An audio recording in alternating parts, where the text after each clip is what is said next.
Please remain standing and join in the singing of our national anthem.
Please be seated.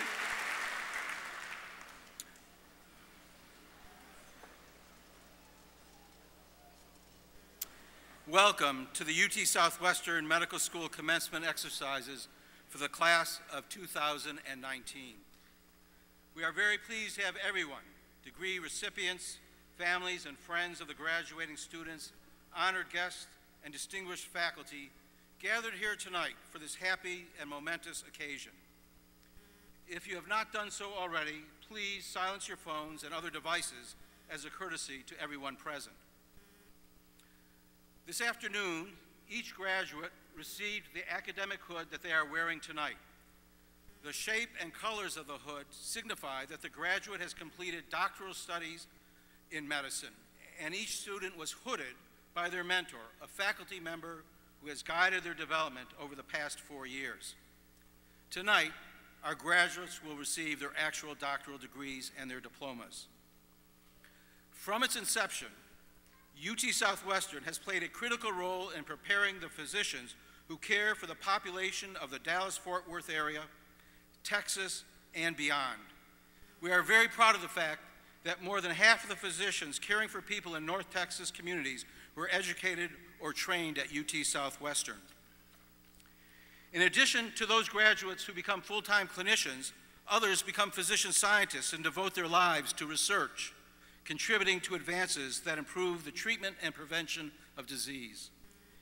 Many of our graduates also become teachers, serving as faculty at UT Southwestern and at other medical schools across the country, educating future generations of physicians and physician scientists.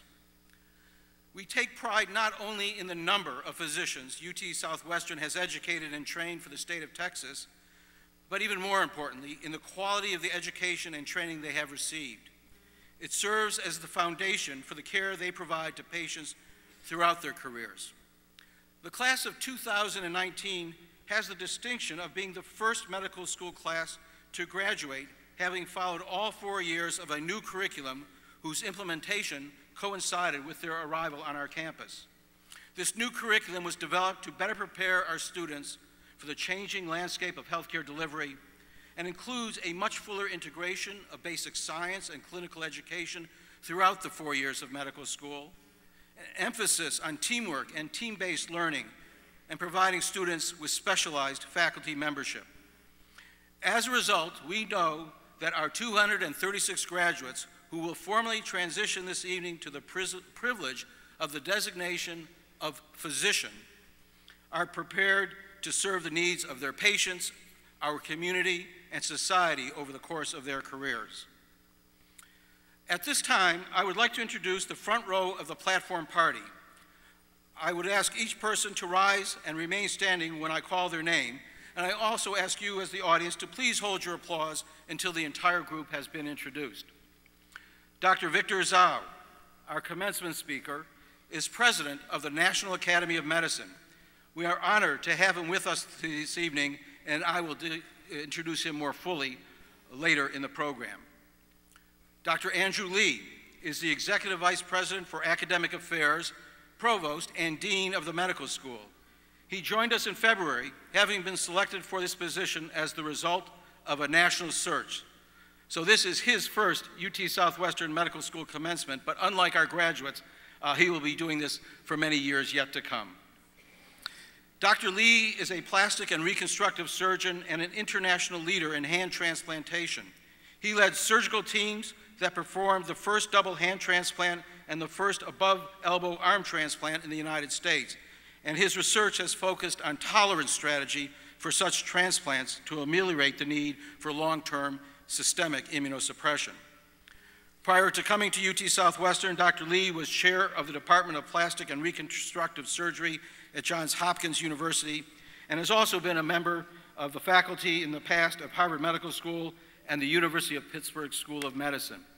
He is currently serving as president of the American Association for Hand Surgery.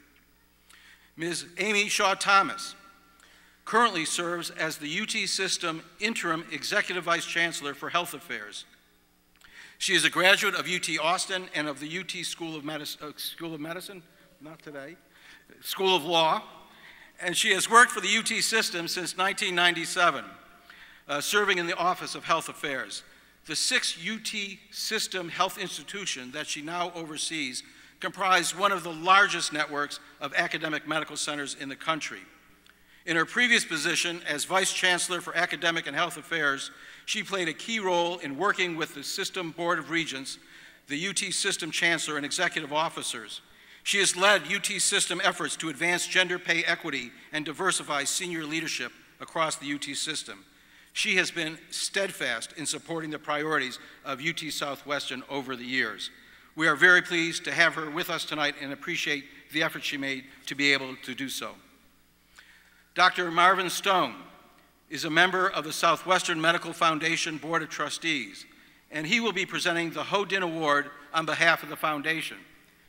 Dr. Stone received his MD from the University of Chicago in 1963, and after a distinguished career of serving for more than 30 years as the Chief of Hematology and Oncology at Baylor University Medical Center here in Dallas, he is now the Chief Emeritus.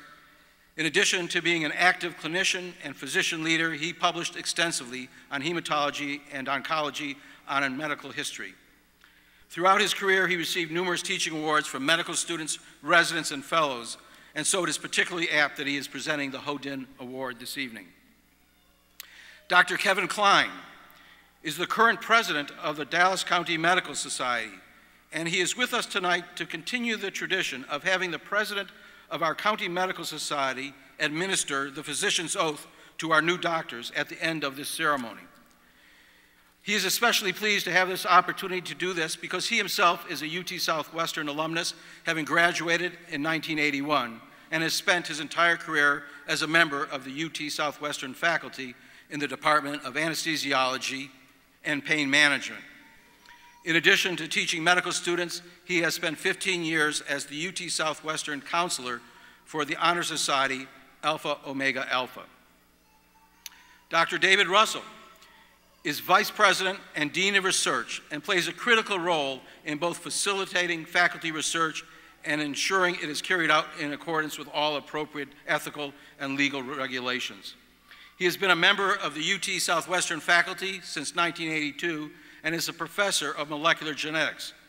Internationally recognized for his scientific work on lipid metabolism, Dr. Russell is a member of the National Academy of Sciences, the highest honor bestowed on scientists in our country.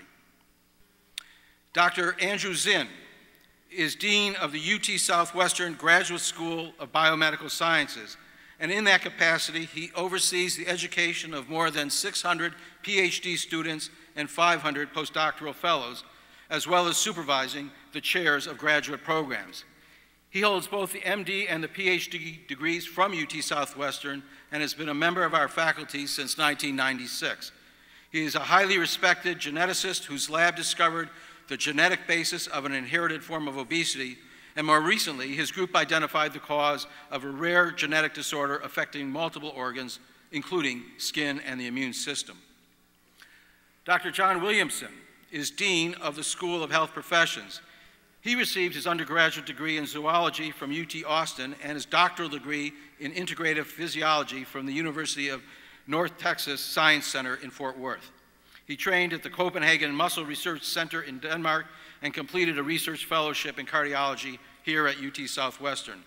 He joined our faculty in 1995, and his research has since focused on the neural control of circulation and cortical remapping following injury and rehabilitation.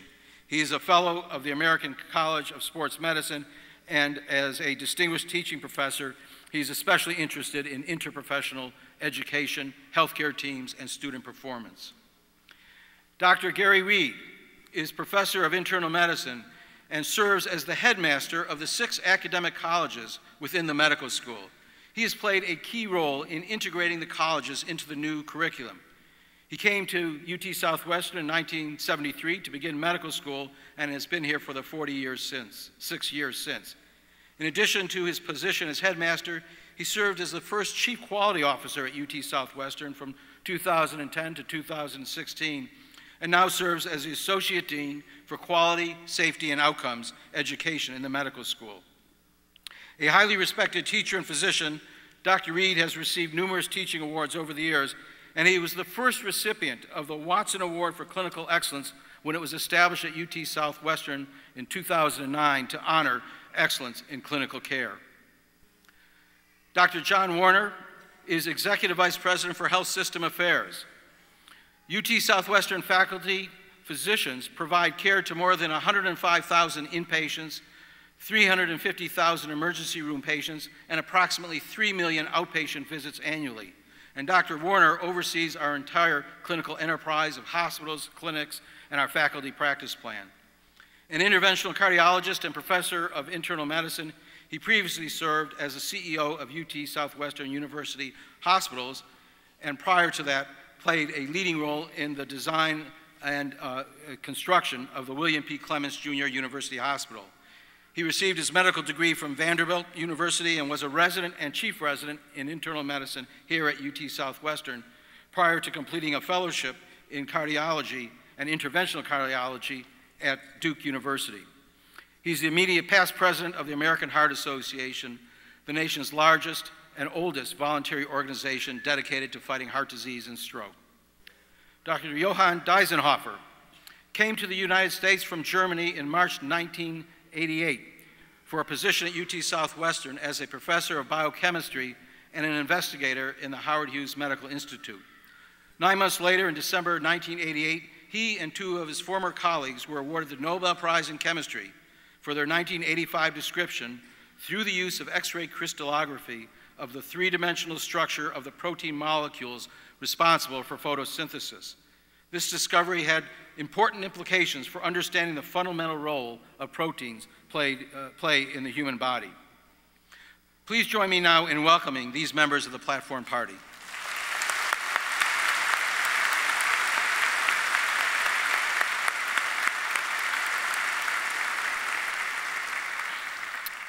Next, I wish to introduce representatives of the large group of individuals who form the heart and soul of our institution, our faculty.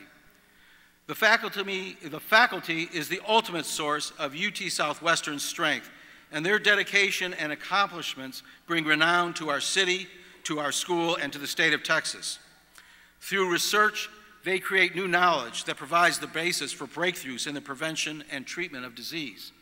As clinicians, they provide exemplary medical care to all who come to us for help. And especially important for our graduates, the faculty educate and train those who come to UT Southwestern to learn the science and practice of medicine. The entire faculty is represented tonight by individuals from each department of the medical school. In addition, the faculty here tonight include the graduation marshals, members of the faculty whom the students have honored by electing them to lead the students in tonight's academic procession. I would like now to ask the faculty to stand so that we may thank you for your dedication as teachers, scientists, and physicians.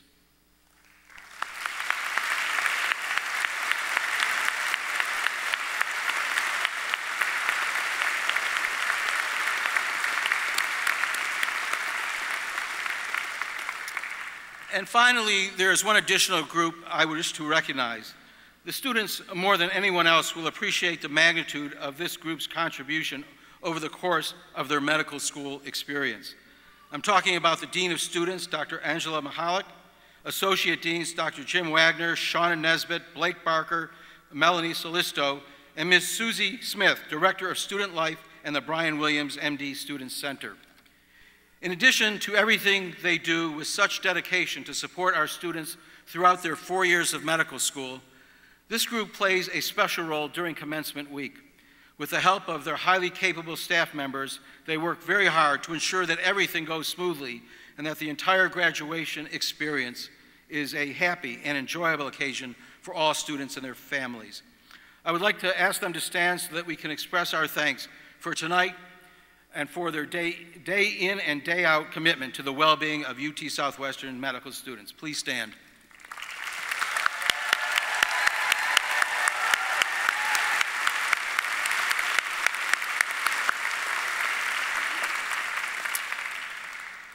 Before I turn to the pleasant duty of the introduction of our commencement speakers, I would like to take this moment to offer my personal congratulations and best wishes to our graduates.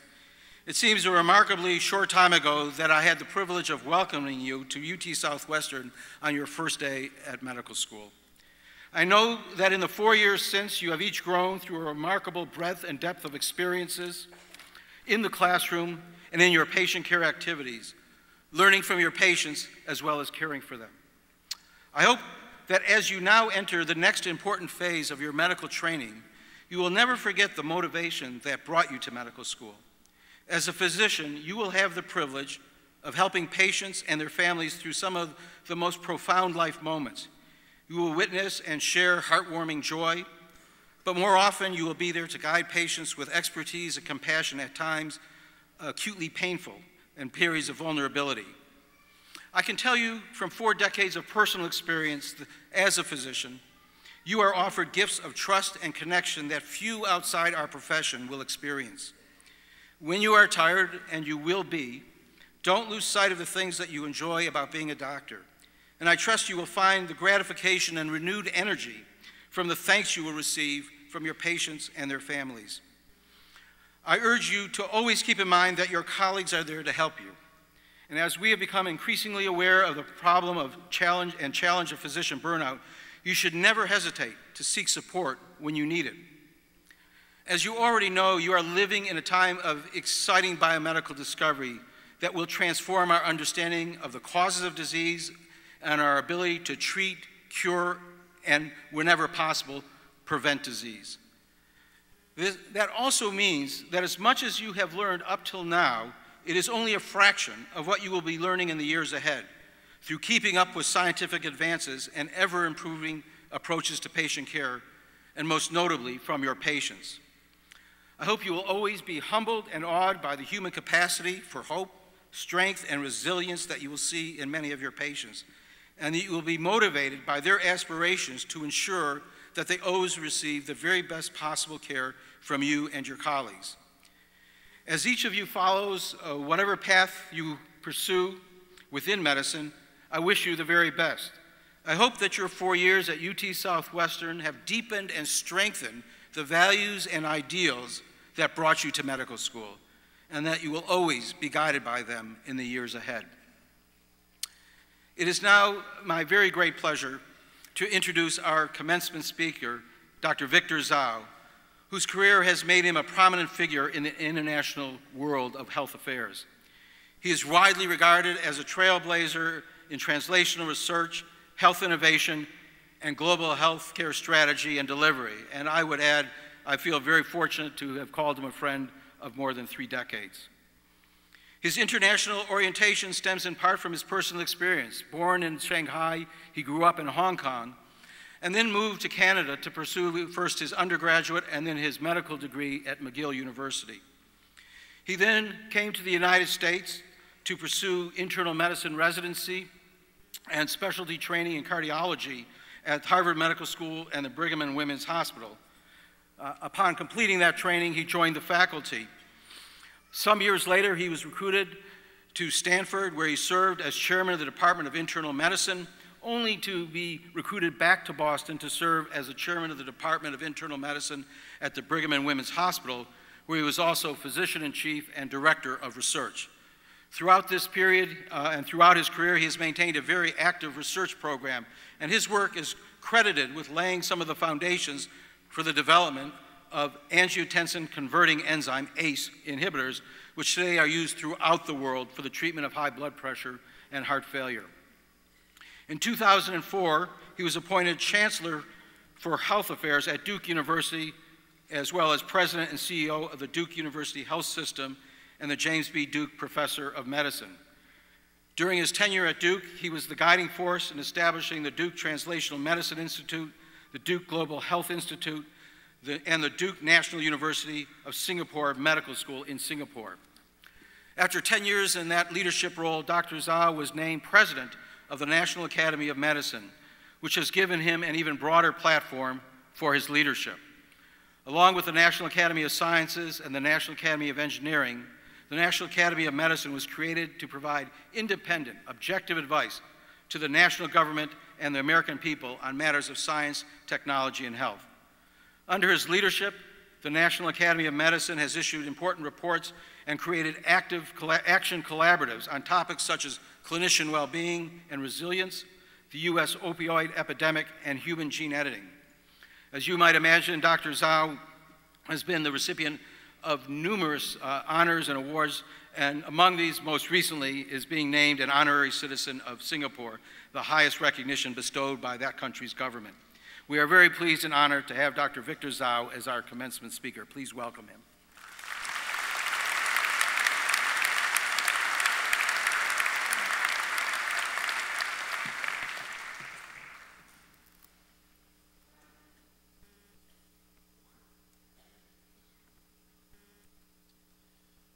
President Podolsky, Dean Lee, Ms. Shaw Thomas, distinguished deans, faculty, students, friends, and families.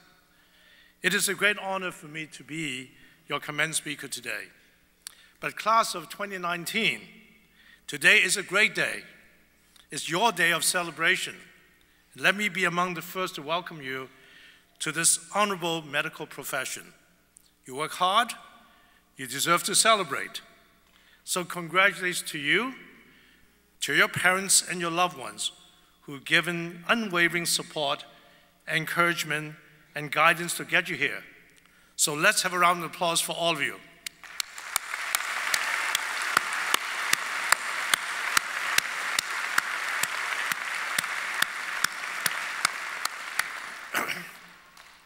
I have to see more smiles among the students, or the graduates. So I have to admit, I'm a little bit envious of you. You graduating at a really exciting time to start a career in medicine. Whether you realize or not, you and your generation will be true pioneers. Whether you decide to practice medicine, to research, enter teaching or training, you'll be leading us all into an unprecedented new era in medicine. One driven by extraordinary advances in technology, in scientific breakthroughs, in better and more effective medicines and treatment, and in sophisticated new tools for curing and preventing disease. Just think, it's quite remarkable how progress we've made, how much we've made, and how much knowledge we gained in just a few decades. You know, you tend to take it for granted now, but the average person's life expectancy has almost doubled in the past century, thanks to major advances in science and medicine, such as the development of vaccine, antibiotics, better nutrition, greater access to safe drinking water, hygiene, of course, and clean air. I see many of the parents here. In your parents' lifetime, you've witnessed the rate of deaths from cardiovascular disease cut in half through important discoveries such as statins, actually discovered right here at UT Southwestern. I'm sure you know all about this. But the work of, similar work of Drs. Brown and Goldstein, really breakthrough, groundbreaking. Many cancers that were once considered a death sentence are now treatable or even curable. And we made tremendous public health gains in terms of getting people to wear seatbelts, quit tobacco, take charge of their health through better nutrition and exercise. But going forward, we're going to see the magnitude and pace of change and progress on an entirely different scale. The futurist Ray Kurzweil, who helped develop artificial intelligence at Google and who's known for decades-long prediction, a track record of accurate predictions, wrote the following, and I quote, "An analysis of the history of technology shows that technology change is exponential. So, in this 21st century, we won't experience just 100 years of progress.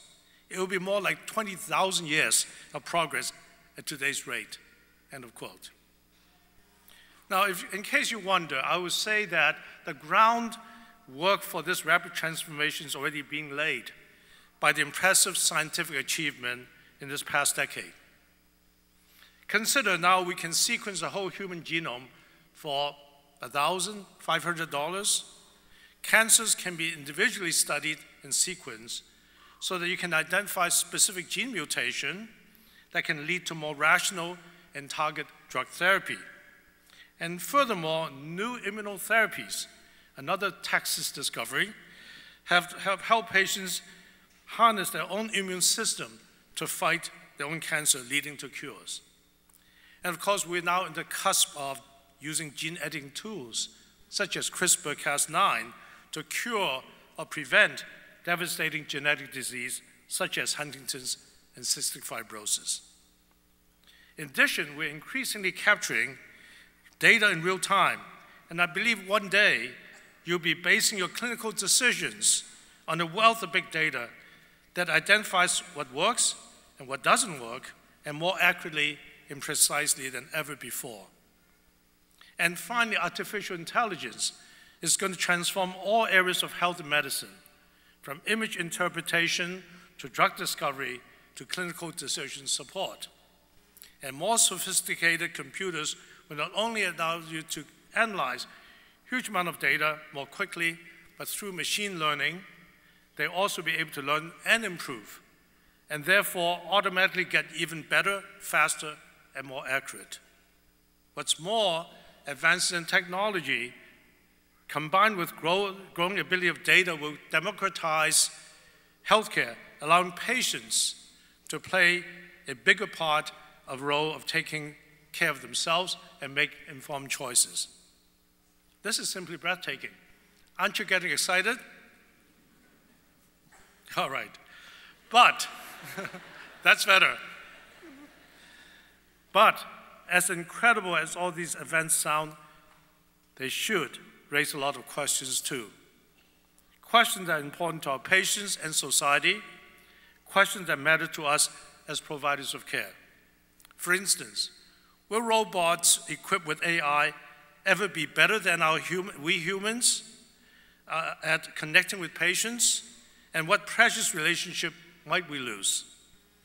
How valuable is a new immunotherapy drug if a patient who really needs it just don't have access to it? How will big data help a patient who lacks social support, knowledge, or resources he or she needs to make positive change in his or her life? So new advances simply do not get adopted in a vacuum.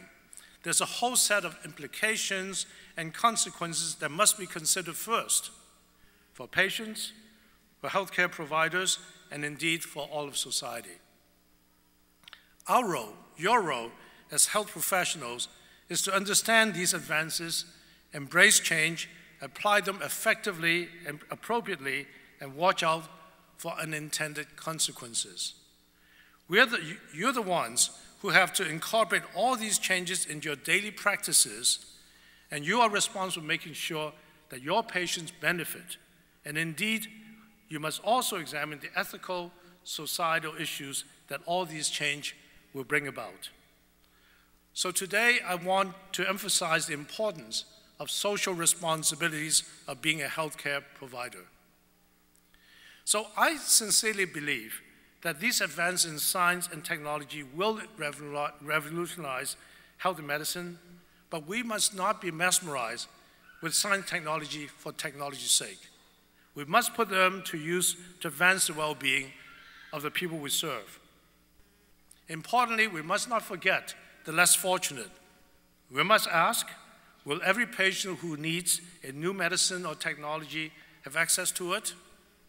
Will these innovations make healthcare more equitable, especially at a time already there are such stark health inequities?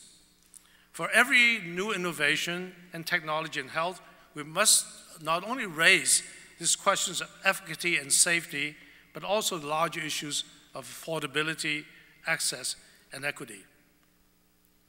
Just look at a recent history. Despite all the progress we've made in so many fronts, many people who most need the benefits of science and technology clearly are not receiving them today. Right now, in 2019, one's health status is far more likely to be determined by one's social status, by one's income, or by the neighborhood where one lives and grew up, than any other factor. Health disparities are growing wider between rich and poor, the well-educated and the less educated in the urban and rural areas. This has to change. We have to ensure that all have access to these innovations. We have to consider all the factors, that is individual, cultural, societal, that are essential to good health, and have to be aware of all the consequences of our decisions. New technologies may also challenge belief systems and cultural norms. As promised it is, the genome editing does just that.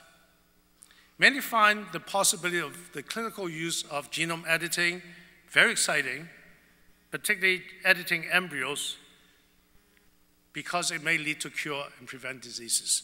But others find it controversial. There are certainly potentially many thorny issues, ethical ones, of this incredible new tool.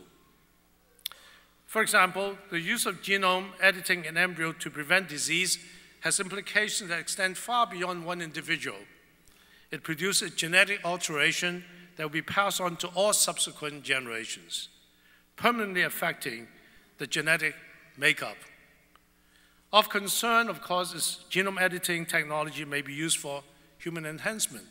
Designer babies, babies with superhuman features such as high IQ or superior athletic ability. Genome editing technology also raised concerns about exacerbating existing social inequalities or creating pressure for those to use the technology they would not otherwise choose.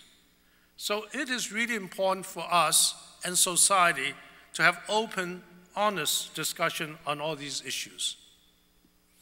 You heard I work at the National Academies, and since 2015, we have undertaken efforts to bring together a wide range of stakeholders, scientists, medical and social science experts, ethicists, regulators, government, and academia to explore the many questions surrounding the use of genome editing tools in human and to provide guidelines and principle.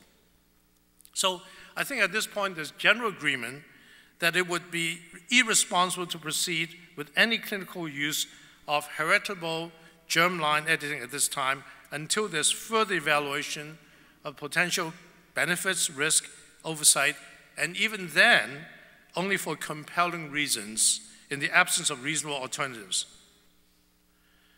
But unless you live on Moon, you heard that in November, shockingly, a Chinese scientist rocked the world with the announcement that he already used genome editing technology to alter germline DNA.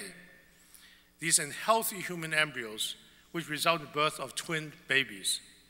This work was immediately condemned by the scientific community, and of course, the Chinese government has halted his work and is undertaking an investigation. Now, his work raises serious ethical concerns. In this case, genome editing was performed to confer resistance to HIV. Was this a compelling medical condition with no treatment options? Were there potential risks worth the the benefits worth the risk? Arguably, they were not. What's more is the safety of gene editing is not settled, and we need to learn a lot more about potential off-target effect or potential unintended DNA changes. How long will this affect? What are long-term effects? What will happen to twins over the course of a life? And what are the implications of future generations? And was informed consent adequate? Now, however egregious this case was, it does underscore the importance of responsible scientific, medical, and ethical conduct, and an urgent need for international consensus to take on the limits and conditions by which germline editing should take place. To this end, we, the National Academies and the Royal Society in UK, are leading an international commission to define specific criteria and standards for evaluating whether proposed clinical trials or applications involving germline editing should be permitted. Now, I talk about germline editing, but it's only one example of many new technologies. Others include stem cell therapy, synthetic biology, artificial intelligence, all of which have potential to transform health and medicine, but all come with significant societal implications. These advances must be thoughtfully introduced so that benefits are shared widely, fairly, and equitably without incurring unintended consequences. Now, what does this mean all to you? Physicians. These open-minded or these open-ended societal questions may not be top of mind for you as you go about your daily responsibility in the laboratory, the clinic, or in the hospital. But I urge you to give these issues serious thought, because the best clinicians and researchers and public health professions have an expansive view of their role. They reach out to others, work together within and beyond their own professions. They use their resources, their position, and their influence to ensure more justice and fairness in the world. I'm confident that we'll see astounding progress in science and medicine, and soon, as Ray Kurzweil predicted. But I don't believe that progress can or should come from technologies alone.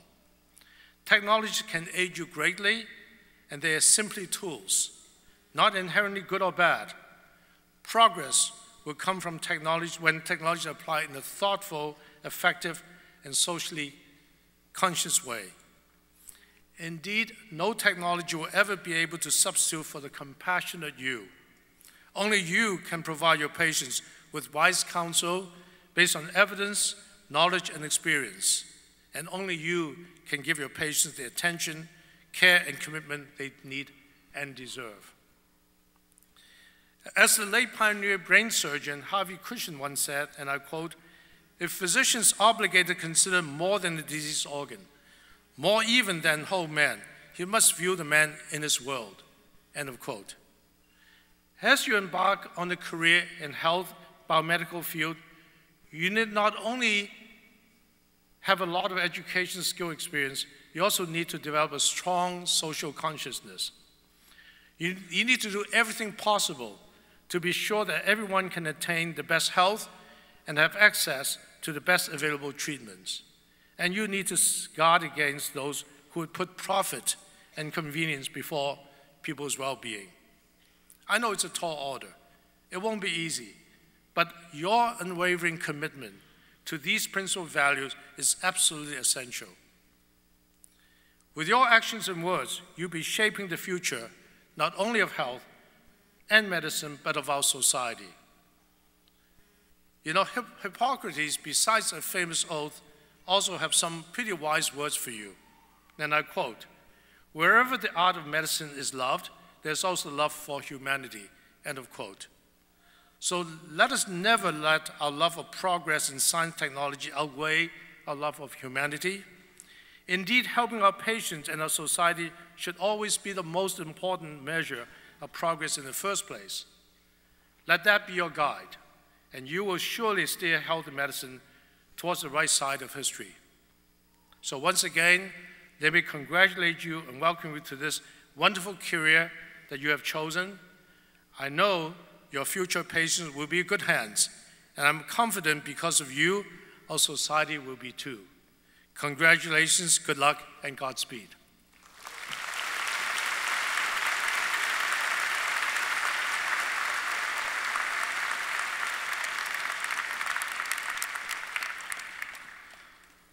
Thank you, Dr. Zhou, for those thought-provoking remarks. I'm sure they'll stay with us for years to come. It is a tradition that each year at commencement, one of our graduating medical students receives special recognition as the recipient of the Hogan Award from the Southwestern Medical Foundation. This award was established to honor human understanding and medical wisdom, two cornerstones that guide medical education and are essential to every successful doctor-patient encounter. The Southwestern Medical Foundation not only created the Hogan Award, but the foundation established the medical school in 1943 and served as the school's sole support until 1949 when it became part of the University of Texas system. Notwithstanding that transition, the Southwestern Medical Foundation has continued as a major contributor and supporter of UT Southwestern throughout the years, and the foundation provides a vital link between the medical school and the Dallas and North Texas community. To represent that ongoing connection, I now ask Dr. Marvin Stone to come forward to present this year's Hogan Award on behalf of the Southwestern Medical Foundation.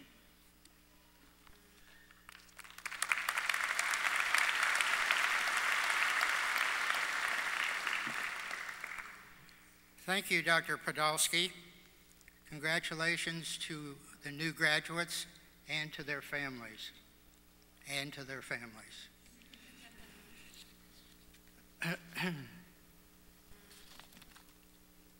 It is an extraordinary honor for me to present the Hogan Award on behalf of Southwestern Medical Foundation's Board of Trustees. Southwestern Medical Foundation was established in 1939 by Dr. Edward H. Carey and Mr. Carl Hoblitzel to build a great medical center in the southwestern United States. At the first meeting of the Board of Trustees of Southwestern Medical College in 1943, the board voted to establish an annual award recognizing a graduating medical student who best exemplified the ideal physician as envisioned by the founders. A student blessed with qualities embodied in all great physicians: knowledge, understanding, and most of all, compassion.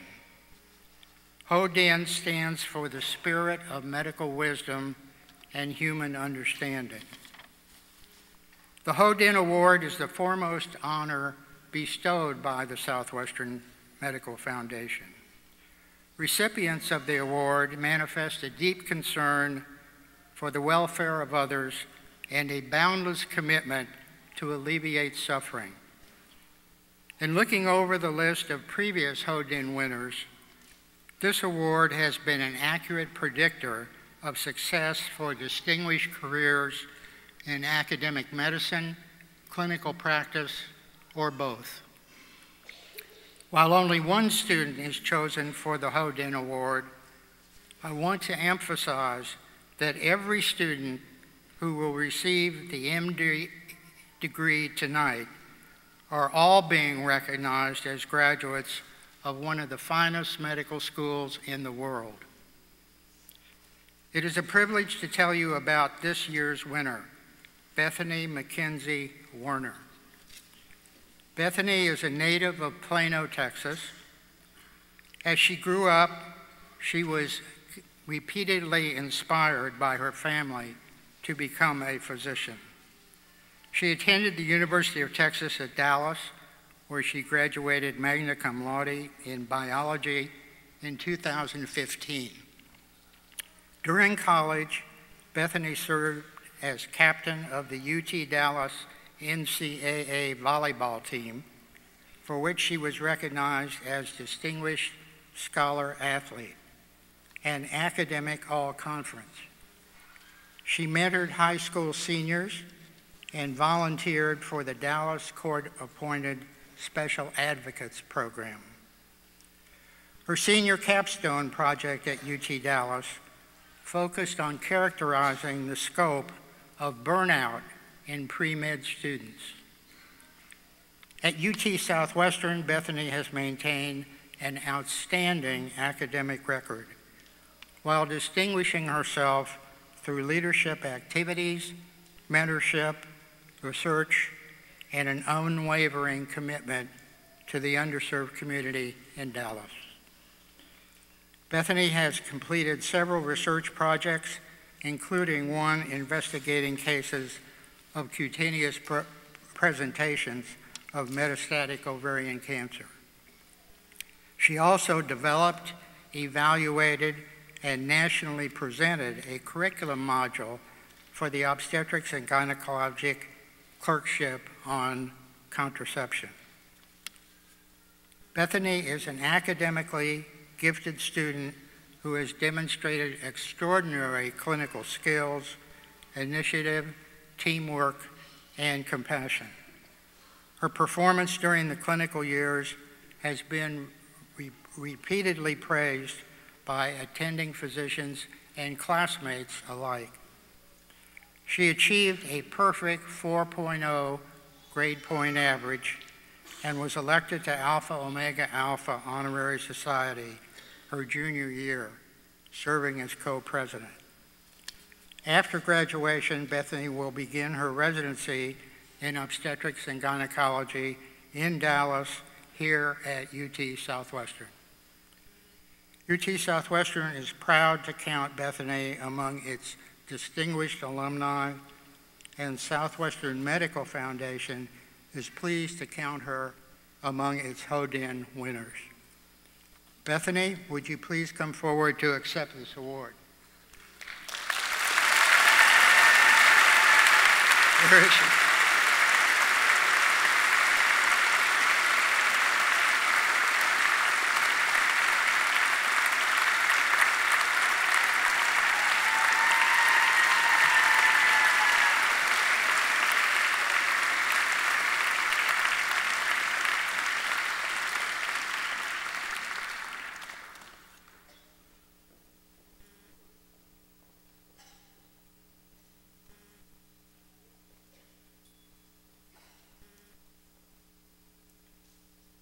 I want to tell you that the Hogan Award consists of a certificate and a medal and a $10,000 scholarship.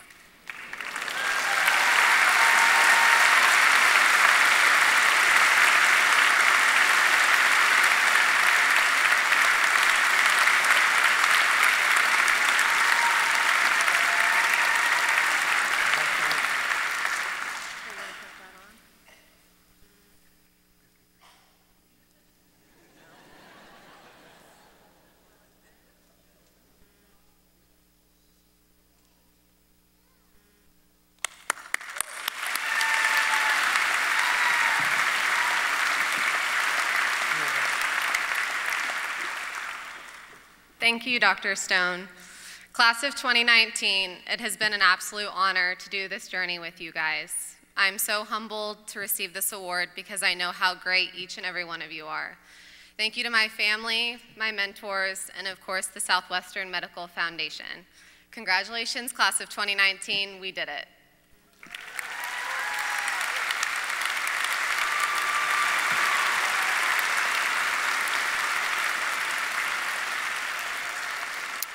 Thank you, Dr. Stone, and congratulations, Bethany. We admire all that you've accomplished as a medical student, and we are very pleased to know that we'll be welcoming you back in just a few weeks as a UT Southwestern resident in OBGYN. And now, I would like to ask our Dean, Dr. Andrew Lee, to come forward to present the candidates for the degree Doctor of Medicine.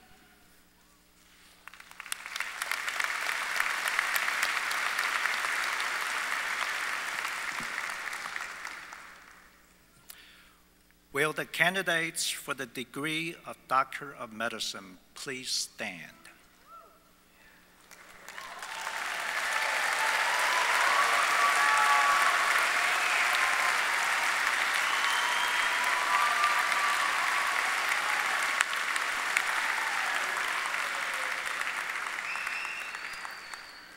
Dr. Podolsky, with the approval of the medical school faculty, I'm pleased to present to you these candidates who have completed the prescribed course of study and fulfilled all requirements of the University of Texas Southwestern Medical School for the degree of Doctor of Medicine.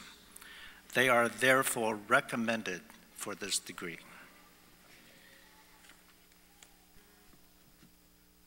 By virtue of the authority vested by the laws of the state of Texas in the Board of Regents of the University of Texas system, and delegated by the board to me, I hereby confer upon each of you the degree for which you have been recommended, with all the rights, privileges, and responsibilities pertaining thereunto. Congratulations, doctors.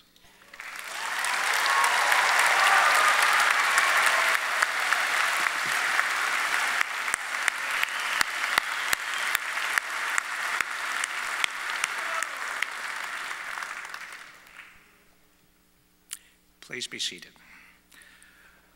Will the candidates for the degree of Doctor of Medicine please come forward to receive their diploma? We ask that you please delay applause until all candidates have received their diplomas.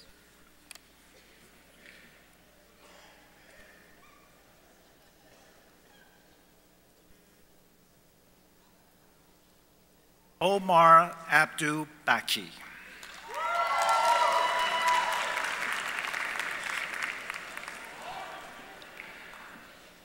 Olusoji Adeyemi Afuwape. MD, PhD. Arjun Vinod Agarwal.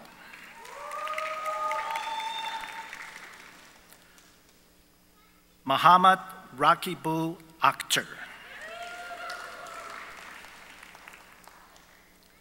Rubat Alafifi.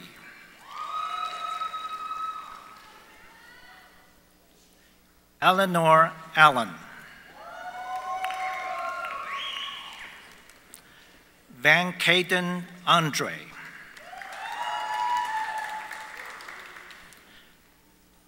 Madison Bailey Argo.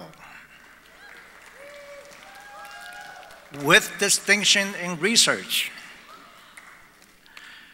Andrew Ronald Austin.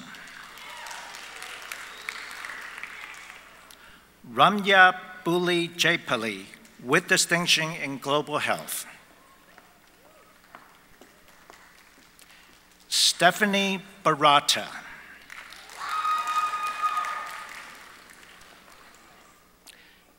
Evan Louis Barrias.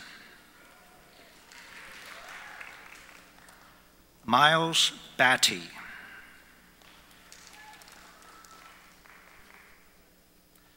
Christopher McLean Bender. With distinction in quality improvement and patient safety. Jeanette Marie Bergman.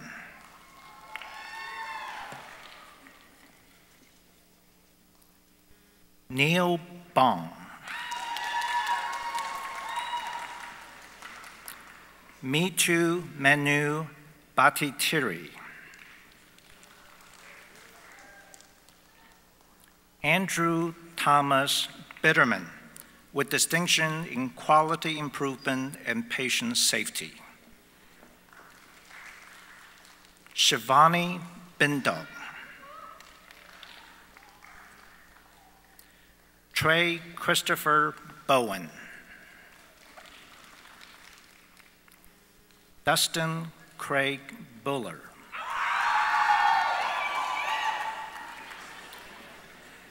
Elise S. Berger, MD, PhD. Catherine Ann Busson. Hong Jin Cao.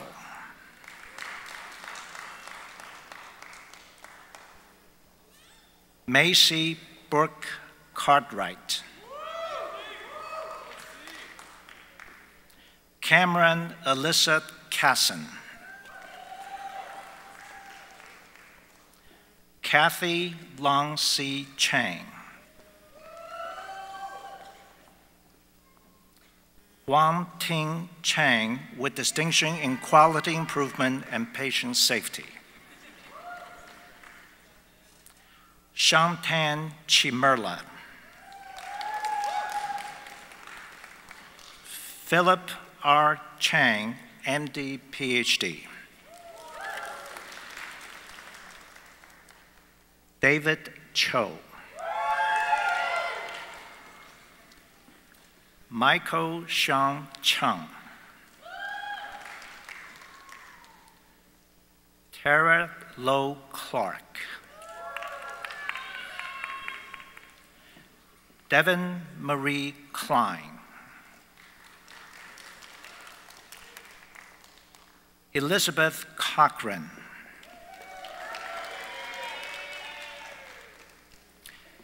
Megan Michelle Coletti. John Reid Combs II. Kylie Marie Cullinan.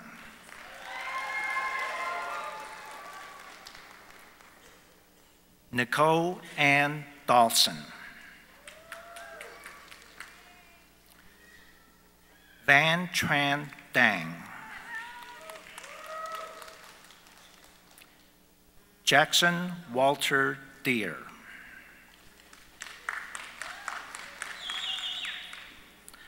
Charisma Desai with distinction in quality improvement and patient safety in absentia.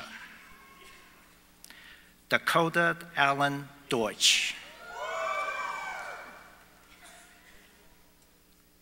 Katie Danielle Dolak. Sarah Elizabeth Doucette.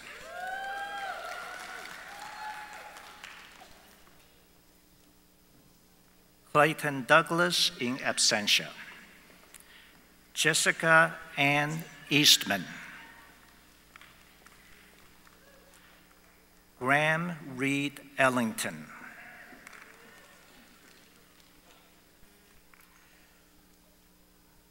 Andrea Fa.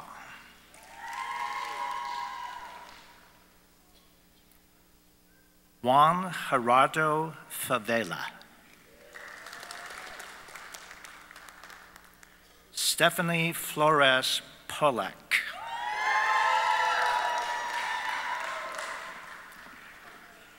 Caroline Elizabeth Flowers. Miles Ray Fontenot, MD, PhD.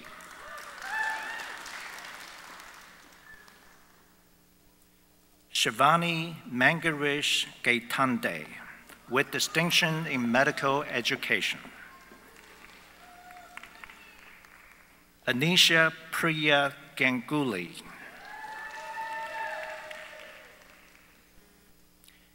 Dejan Gerber Michael.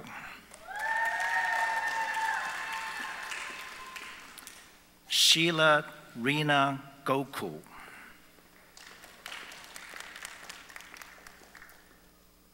E. Paul Lan Goldenberry.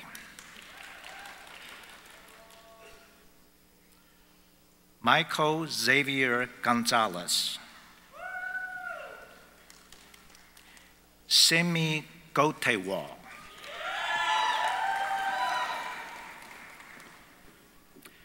Taylor Lee Gwynn.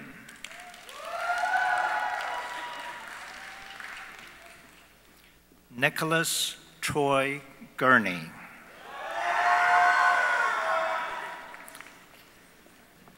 Haley Brighton Hamilton Bevel.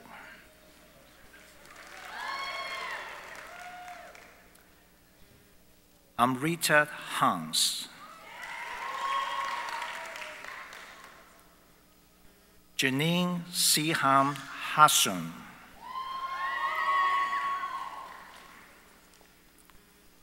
Henry He, with distinction in quality improvement and patient safety.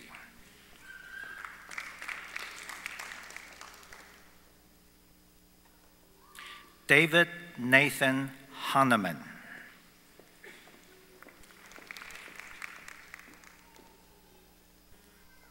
Rocco David Lees. Charles Ho.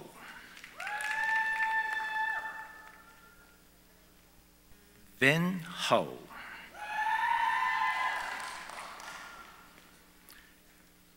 Jordan Elizabeth Hosey.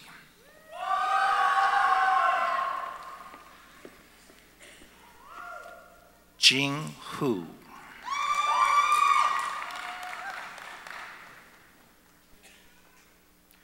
Lorraine Elizabeth James.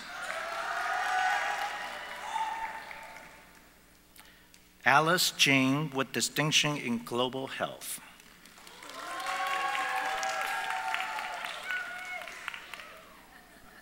Suhail Jabang.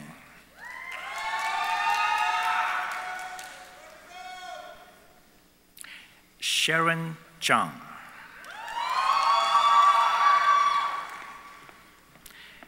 David Veer Johnson in absentia. Casey Landon Jones.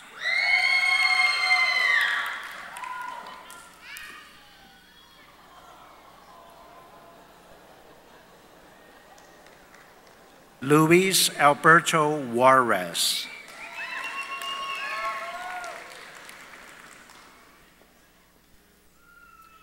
Hannah Rose Justice.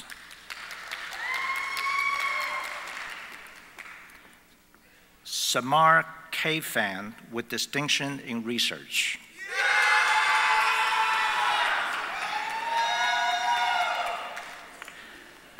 Amber Najam Khan.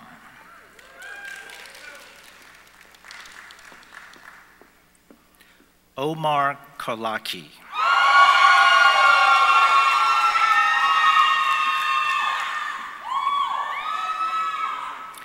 Ramesh Khwaja.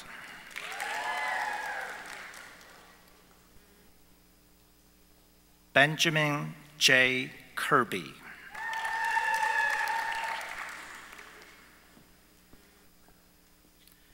Kelsey Elizabeth Kirkman.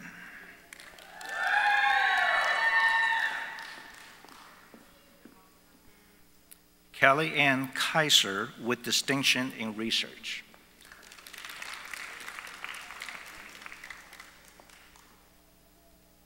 Andrea Elaine Klein.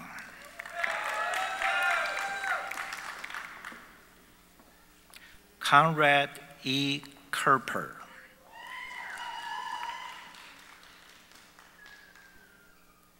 Vivek A.J. Kashti.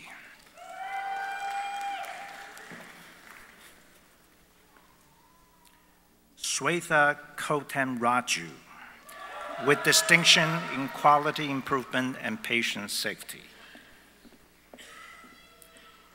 Dami Reyes Krieger.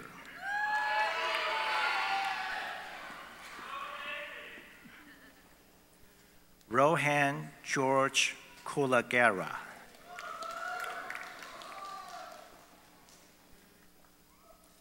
Michael John Kushki.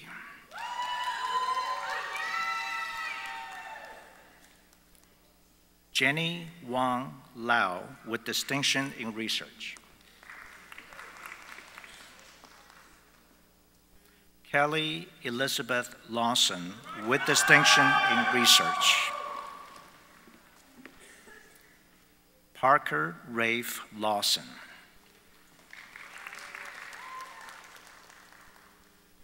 Christian Alberto Leal.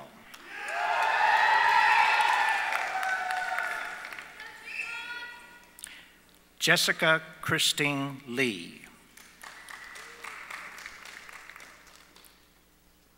Margaret Fraser Leland. In absentia. Kevin Yan Yan Lee.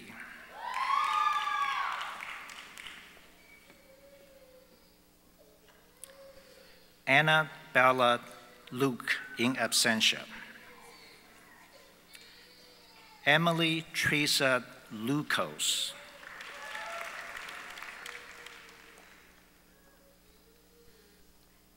Jimmy Lee.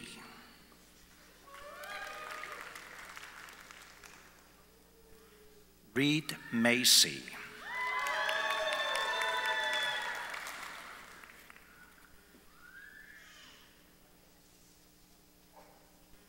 Maximiliano Magallanes.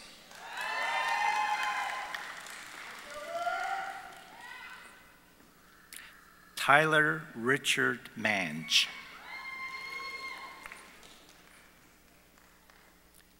Ray Ming Diana Mao.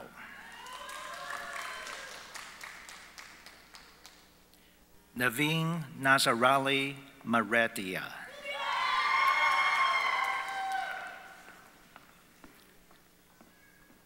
Haley Marshall.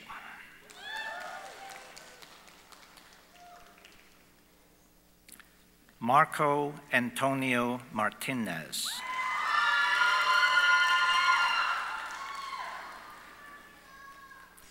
Claire Elizabeth Mauvais.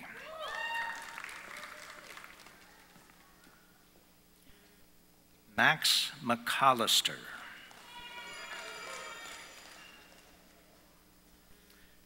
Christopher Jordan McElrath.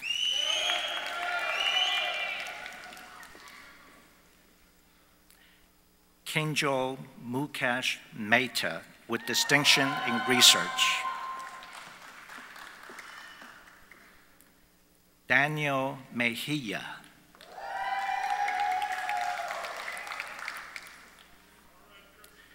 Marcela Denise Mendez Romero.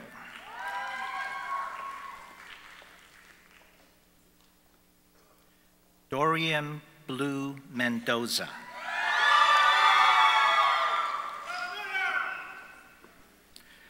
Thomas Wesley Mitchell.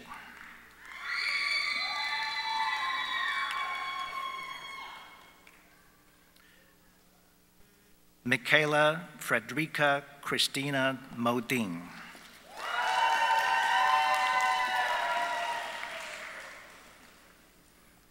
Armando Monroy.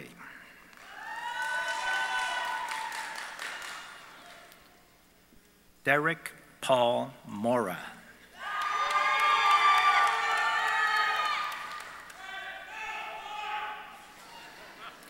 Muhammad Ubaidullah Murad.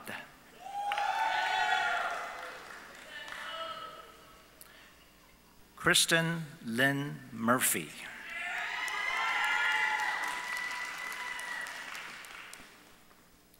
James Thomas Navalonik.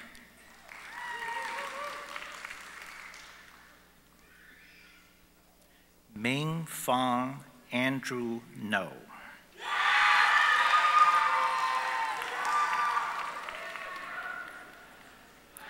Sarah Vu Nguyen.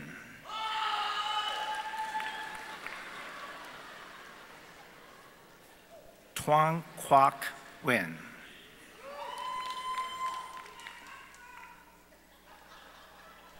Tran Thuod Na Nguyen.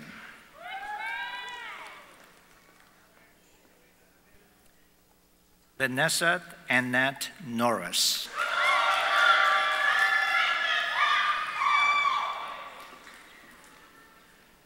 Tyler David Okoberry.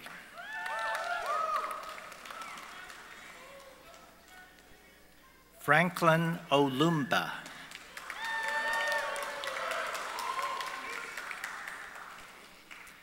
Christine Emily Pack.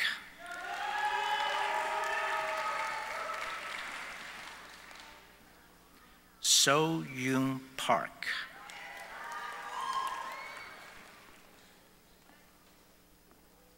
Ruth V. Ashwin Patel with distinction in medical education.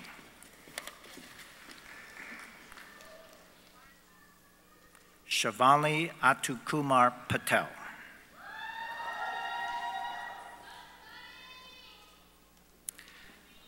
Taylor K. Peabody.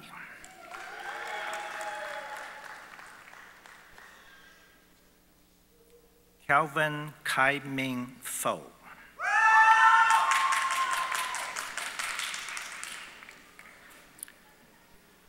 Sheena Santosh Pillai.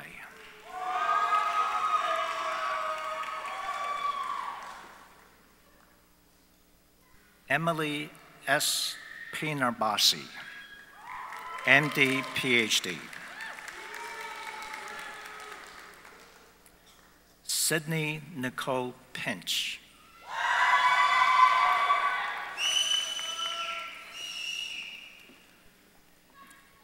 Catherine Elizabeth Pounds.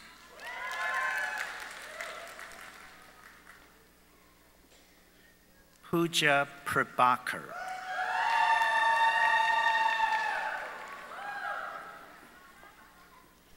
William Lloyd Pruitt with distinction in research.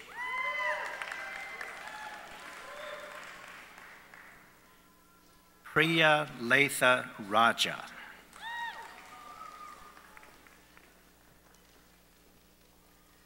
Shayna Madeline Ratner.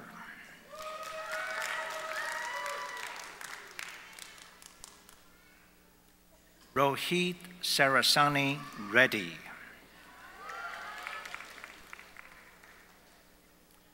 Jonathan Eric Reeder.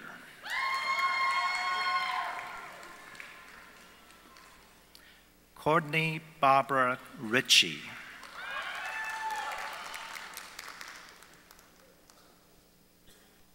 Patrick Eugene Roberts II.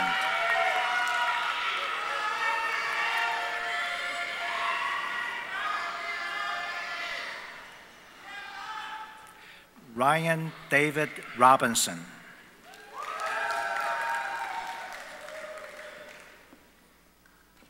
Alejandro Rocha.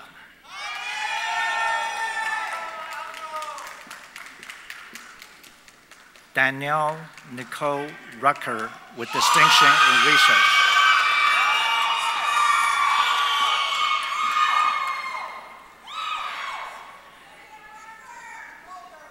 Antonietta Rueda.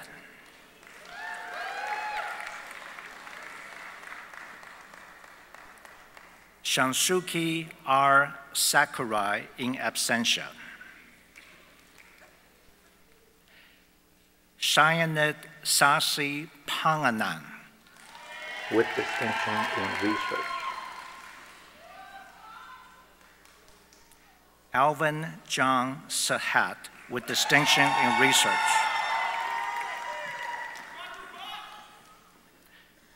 Kevin Shi, MD, PhD.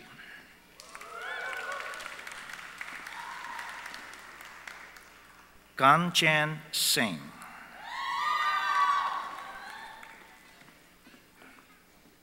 Shruti Singh.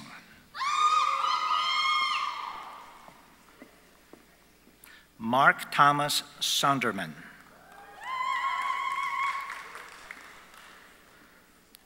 Joseph Stegeman.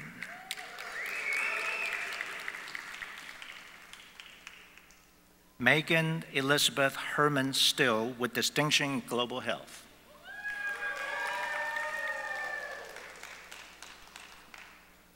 James Bryce Sutton.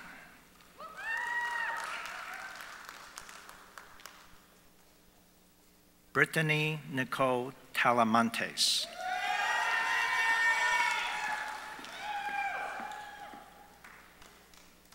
Shahrazad Tavana.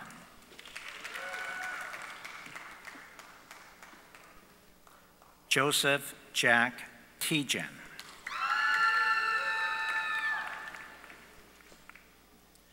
Clara Lee Telford.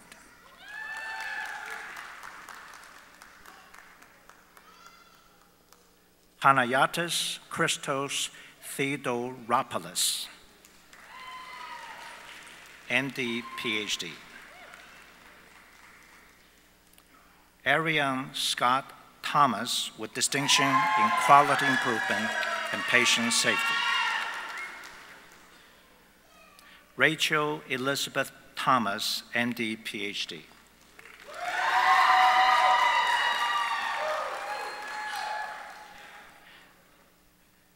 Nikitha Thrikutam.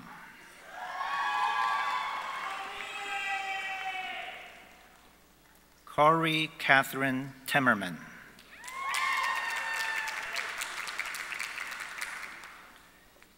Sophia T-Bay Tinger with distinction Global Health in absentia.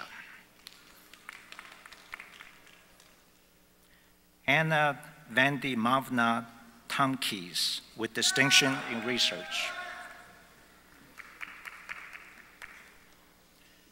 Alice Xin-Yi Tong.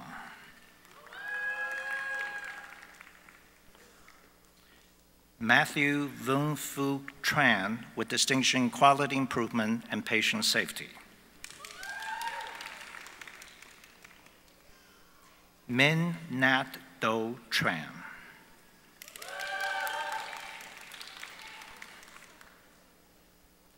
Tu An Tran.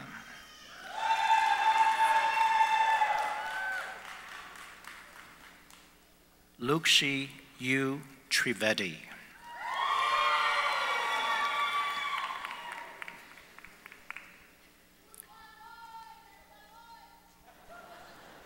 Edward Shu Tsai.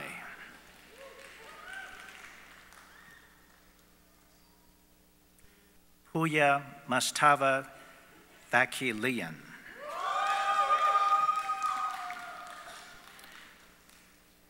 Nicole Varnato, MD, PhD.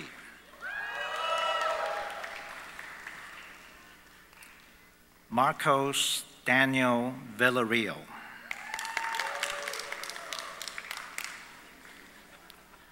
Hannah Louise Viroslav.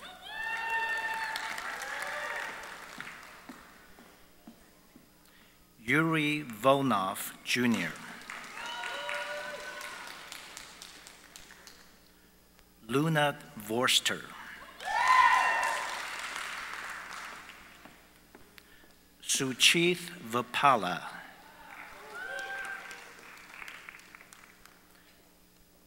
Connie Nan Wang.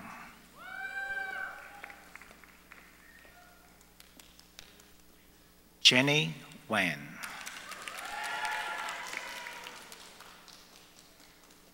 John N. Guan Wang.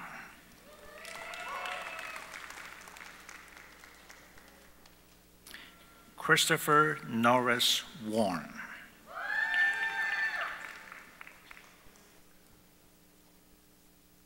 Bianca Lindsay Watson.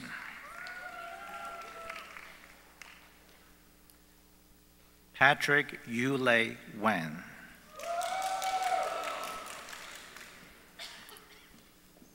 Jenny L. Wang, MD, PhD.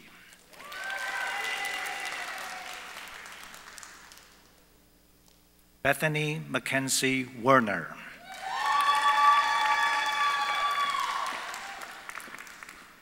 Lindsay Brooks West.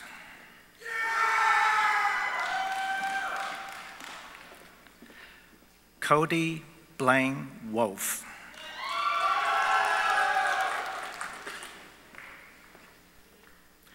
Evan Jonathan Wright.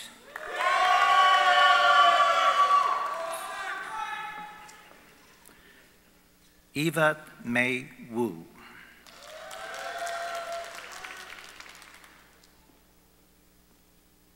Lori Shu.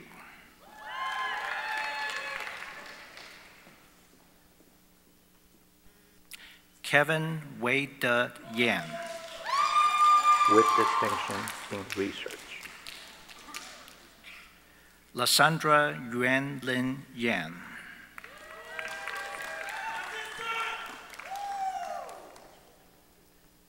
Ranad Yasdani.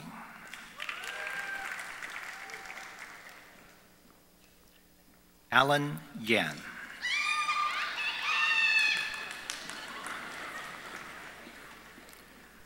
Laura Yu Yuan, ND, PhD.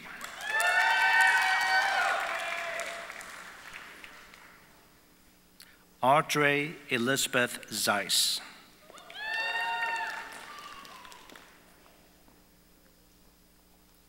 Katie Wu Zan.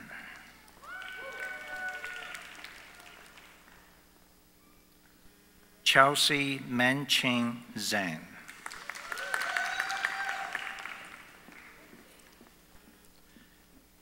Michael Zhou.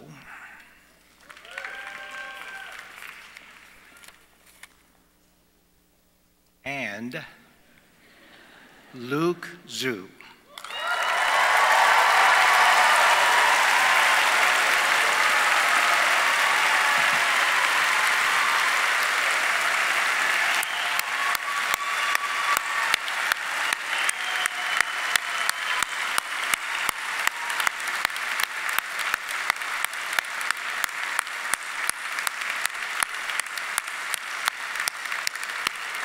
Congratulations, graduates.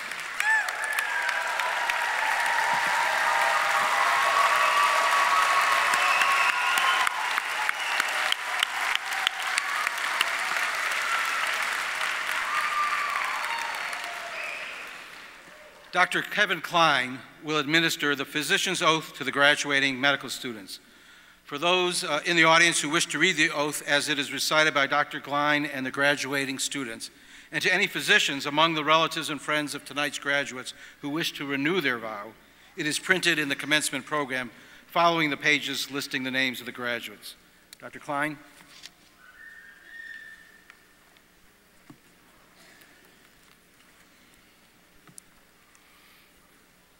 Thank you, Dr. Podolsky. One more thing to do. Will the graduates please stand?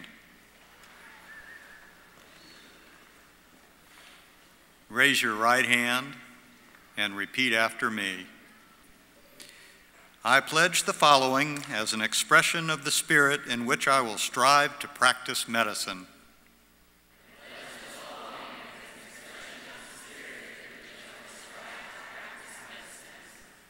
To promote health and to relieve suffering in both the living and the dying.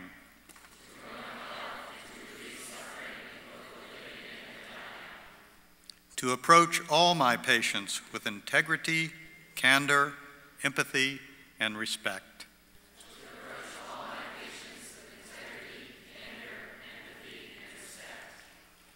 To honor the confidences entrusted in me.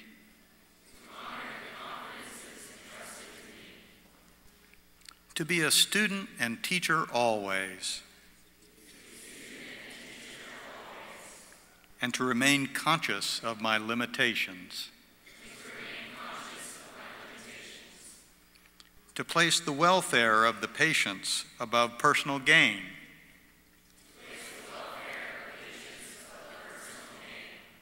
And to protect patients from improper care. To respond always in an emergency. To improve health care for the underserved.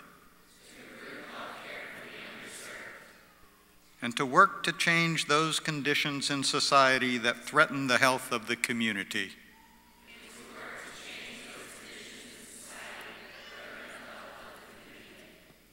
To withdraw from active practice when I am no longer capable of fulfilling these pledges.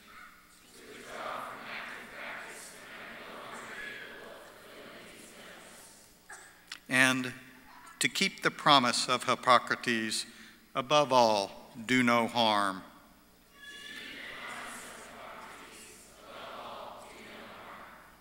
I make these pledges solemnly, freely, and upon my honor.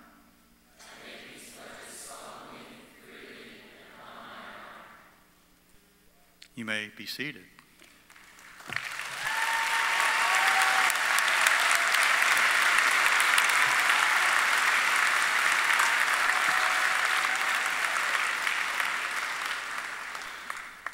Now that all of our graduates have received their degrees and the faculty and special guests have been recognized for their important contributions, I would like for us to pay tribute to others whose roles have been vital in bringing us to this auspicious occasion. The philanthropic community of Dallas, the state of Texas, and the federal government have all provided essential resources that enable UT Southwestern to educate its students and to recruit and retain the faculty who have taught them. But even these all together would not have been enough. there had to be as well an undergirding of support for these talented and fortunate young men and women. Financial support in many cases, but even more importantly, intellectual and emotional support for them to pursue their dreams and goals of becoming physicians. The unsung heroes and heroines who provided that support, often at great sacrifice, but always with love and confidence, deserve our appreciation and respect as much as anyone here. And so to honor those who made it possible for these graduates to reach this important milestone in their lives, I would like to ask all the parents, grandparents, spouses, brothers, sisters, children, and other special relatives and friends of the graduates to stand so that you too can be recognized this evening. All of us are very grateful to you.